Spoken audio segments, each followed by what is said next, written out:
او اوس لا برسوات څخه یو بل افسوسناک خبر تاسو سره شریکو.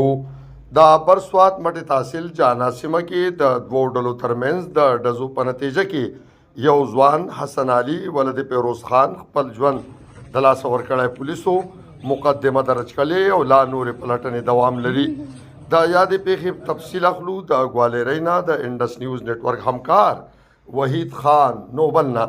جی وحید خان نوبل دغه خونړۍ پیښې تفصیلات زموږ د کتونکو سره شریک کړئ. جی بالکل همدرد صاحب دا واقعا نن سهار 8 بجې په جانان وکیل کې مخې ته راغلی چې 13 کلن حسن علي ولد پیروز خان د مسلم او د سلیم ولد دوست محمد خان په ډزو باندې وشته شوی او خپل ژوند ساګانو له ماته ور کړی.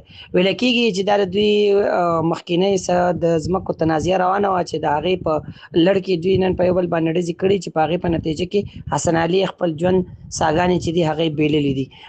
د دې موقع ته د ګوالري پولیس سټیشن اس ایچ او ګوهر علي خان هم رسېدلی، مقدمې پکې درج کړې او نور تفتیش پکې روان دی. ډیره مننه وحید خان نوبل موږ سره د تفصیلاتو د شریکولو. د هر ډول نیوز او نیوز اپډیټس لپاره کتلی شئ انډس نیوز نتورک د ټولو اواز.